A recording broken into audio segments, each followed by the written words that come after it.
Hello everyone, it's me your future doctor कबा हासिम।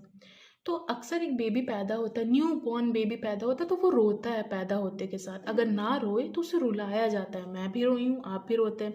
तो क्यों रुलाया गया है उस बेबी को?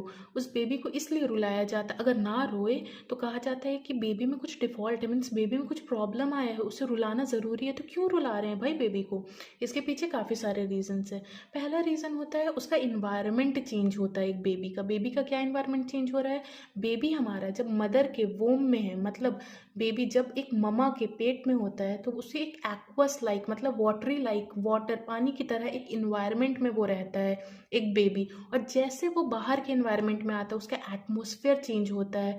तो इन्वायरमेंटल चेंज भी एक फैक्टर होता है जिसकी वजह से बेबी हमारा रोता है।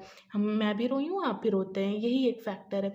दूसरा एक बहुत ही ज़्यादा इम्पॉर्टेंट फैक्टर होता है। वो क्या इम्पॉर्टेंट फैक्टर है? वो इम्पॉर्टेंट फैक्टर ये है कि बेबी फर्स्ट टाइम लंग्स के थ्रू ब्रीथ करता है, सांस अपने लंग्स के थ्रू वो लेता है। तो वो कैसे करता है? ये हमारा लंग्स है। जब बेबी मदर के वोम में है, मतलब मम्मा के पेट में जब एक बेबी रहता है, तो वो उसका लंग्स इस तरीके से रहता है। और जैसे वो मदर के वोम से बाहर आता है, मतलब जब भी पैदा होता है बच्चा, वो फर्स्ट टाइम ब्रीथ करता है और उसका लंग एक्सपैंड कर जाता है। उसका लंग्स पहले ऐसे था, मदर के जब भी पेट में था, उसका लंग्स एक्सपैंड कर गया, तो वो फर्स्ट टाइम ब्रीथ किया। अब इसके प्रोसेस क्या है, इसका प्रोसेस के बारे में मैं बताती हूँ। हमारा जो प्लेसेंटा होता है वो एक इम्पॉर्टेंट रोल प्ले करता है। प्लेसेंटा को नाल बोलते हैं। वो एक इम्पॉर्टेंट रोल प्ले करता है बेबी और मदर के बीच में कम्युनिकेशन में। तो क्या कम्युनिकेशन होती है? न्यूट्रिशन जो ममा लेती है वो बेबी को मिलता है। ब्रीदिंग, रेस्पिरेशन, एक्सक्रीशन, जो भी कुछ है मदर जो करती है, मतलब ममा जो कर रही है, वो बेबी को मिल रहा है। तो ये होता है। तो ये किसके थ्रू होता है? ये हमारा प्लेसेंटा, नाल के थ्रू होता है। एक एग्जाम्पल के तौर पे मैं बताती हूँ।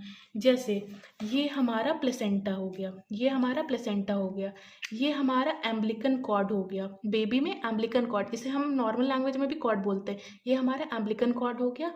जब बेबी और मदर के बीच में कम्युनिकेशन प्लेसेंटा के थ्रू हो रहा है तो ये एम्ब्लिकन कॉर्ड से अटैच हो जाता है। ये एम्ब्लिकन कॉर्ड मदर के पास अटैच है, ये हमारा प्लेसेंटा कम्युनिकेशन चैनल है। ये जो है हमारा, ये पोर्शन जो होता है वो बेबी से अटैच होता है। तो एम्ब्लिकन कॉर्ड के through baby first time breathe नहीं कर पा रहा है जब मदर के वोम में है। जब फर्स्ट टाइम वो कब ब्रीथ कर रहा है? जब उसे बाहर निकाला जा रहा है, इन्वायरमेंट चेंज हो रहा है, एटमोसफेयर चेंज हो रहा है, तो उसका लंग्स एक्सपैंड हो गया। फर्स्ट टाइम वो ब्रीथ किया। ऐसे मदर के वोम में है तो क्या चीज़ से ब्रीथ कर रहा है? ये प्लेसेंटा और एम्ब्लिकन कॉर्ड से ब्रीथ कर रहा है। और जैसे उसे बाहर निकाला गया, वो इन्वायरमेंट चेंज हुआ और वो लंग्स के थ्रू ब्रीथ किया।